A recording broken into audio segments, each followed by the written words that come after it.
Allahumma sholli ala Muhammad wa ali Muhammad. Allahumma sholli ala Muhammad wa ali Muhammad. Sebagaimana yang telah dijanjikan kemarin, saya akan sampaikan, kita akan bercerita tentang riwayat singkat tentang dua nabi kali ini, ya, Nabi Hud dan Nabi Muhammad. Memang riwayatnya hampir sama para nabi. Memang dijanji oleh Allah, semua para nabi dan para rasul tetap dijadikan oleh Allah itu ada musuhnya. Musuhnya adalah syaitan dan orang-orang yang ingkar kepada Allah Subhanahu wa taala. Itu musuh para nabi. Dan untuk itu, yang nama Nabi Hud ini sering dihina orang, dicaci orang, dimaki orang, direndahkan orang, macam-macam dibuat orang waktu itu. Sampai-sampai Nabi Hud itu melapor kepada Allah. Apa bunyi lapornya? Yang dinyatakan oleh Allah di dalam surat 23 ayat 39. Boleh dicek, ya. Apa Nabi Hud melapor kepada Allah? Qala rabbin surni bima kazzabun. Ya Tuhanku, mereka mendusta aku. Nabi Hud melapor kepada Allah bahwa kaumnya waktu dulu mendustakan dia. Ya, cukup sedih Nabi Hud waktu itu.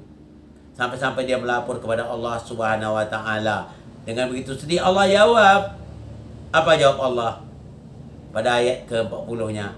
Qala amma qalilan la yusbihunna nadimin. Sebentar lagi mereka itu pasti akan menyesal. Jadi orang-orang yang menghina Nabi Hud tadi, orang-orang yang mencuekin Nabi Hud, orang-orang yang mengabai Nabi Hud, orang yang memaki Nabi Hud, orang mereka-mereka membuat tandingan kepada Nabi Hud selain daripada Allah sebagai tandingannya, maka orang itu, kata Allah, pasti menyesal. Dilanjutkan oleh Allah, fa'akazathumus syai'atu bil haqq faja'alnahu usya'a fabu'dan lil qaumiz zalimin. Kata Allah, lalu Allah kirimkan suatu suara yang sangat mendahsyatkan sehingga mereka musnah saat itu, bagaikan sampah hanyut di bawah air. Jadi orang-orang yang mengingkar Nabi Hud waktu itu dimusnahkan oleh Allah bagaikan sampah di bawah air. Begitulah pembalasan Allah terhadap orang yang mengingkari ajaran yang dibawa oleh Nabi Hud tersebut. Jadi gitu juga. Para nabi memang begitu berat risikonya, dihina, dicaci dan sebagainya. Bagaimana pula kalau cerita singkat tentang Nabi Muhammad? Apakah cerita Nabi Muhammad mulus tanpa didustai orang atau tanpa diolok orang? Kalau kita lihat, Nabi Muhammad juga dihina orang, dicaci orang. Bahkan Nabi Muhammad dikatakan majnun. Ya, majnun itu artinya orang gila. Dan dikatakan pula Nabi Muhammad itu penyihir. Ada juga dikatakan Nabi Muhammad itu pengarang Quran. Begitulah seterusnya. Berat Nabi Muhammad itu. Ya, jadi para nabi dan para rasul itu tidak mudah. Dia juga melalui risiko yang tinggi. Mereka itu diuji yang begitu kuat. Bukan mulus. Caci maki orang pasti ada.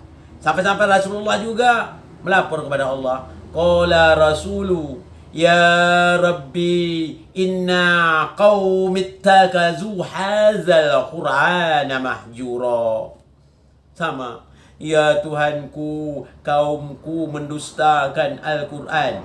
Kaumku mengabaikan Al-Quran. Sesungguhnya kaumku mengabaikan Al-Quran. Kata Rasul melapor kepada Allah. Rasul lapor kepada Allah. Ya, apa jawab Allah? Allah jawab di dalam surah Al-Baqarah, itu jelas Allah jawab. Yang bunyinya, wa in kuntum fi raibim mimma nazzalna ala abdina faqtu bi suratin min mislih wad'u syuhada'akum min dunillahi in kuntum shadiqin. Allah katakan, jika kamu meragukan Al-Quran yang kami turunkan kepada hamba kami Muhammad, maka buatlah satu surat semisal dengannya dan ajaklah penolong-penolongmu selain dari Allah jika kamu orang yang benar. Jadi Allah ancam Kalau kamu betul-betul menganggap kamu yang lebih benar, kamu buat seperti dia kalau kamu mampu. Itu Allah ancam kepada orang-orang yang mendustakan Nabi Muhammad tersebut. Jadi nabi-nabi kalau seandainya dia didusta orang, Allah langsung membela. Kenapa Allah membela? Karena yang dibawa Nabi itu merupakan suatu misi Allah. Bukan Nabi buat-buat, bukan Nabi mengarang, bukan Nabi menurut pendapat dia, tidak. Makanya Allah turun tangan untuk membela kekasihnya. Apa lanjutnya kata Allah?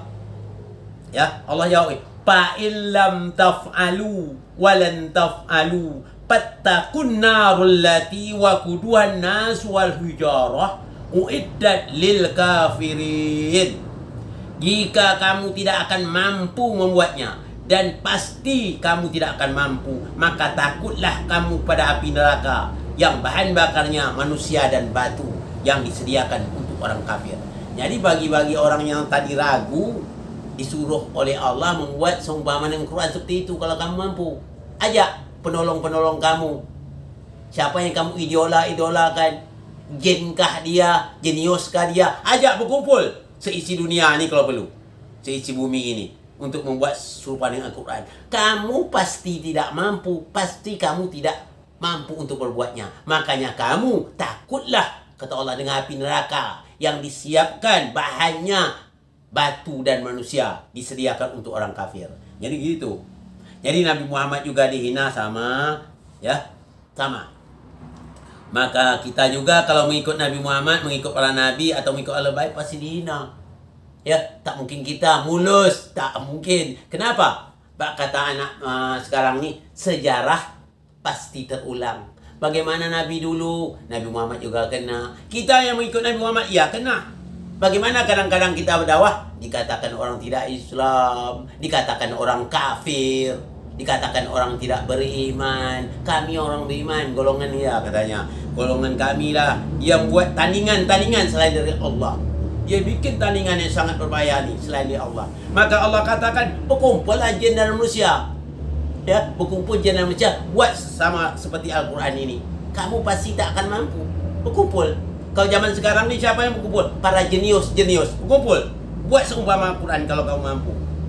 Kadang-kadang yang sangat sedih saya harapkan pada saudaraku di mana saja berada. Kadang-kadang antum dihina orang, dicaci orang, dimaki orang. Jangan bersedih hati. Wala taqaf wala tahzan. Jangan kamu jangan takut yang bersedih hati. Allah tetap bersama orang-orang yang mengikutnya dan mengikut Rasulnya, tetap bersama. Biarlah orang mengatakan kita kafir, biarlah orang mengatakan kita tidak Islam. Yang penting Allah yang mengaku kita bahwa kita orang beriman dan orang yang Islam itu. Kita namun bagaimanapun kita berdoa pada Allah, semoga mereka itu nanti mendapat petunjuk.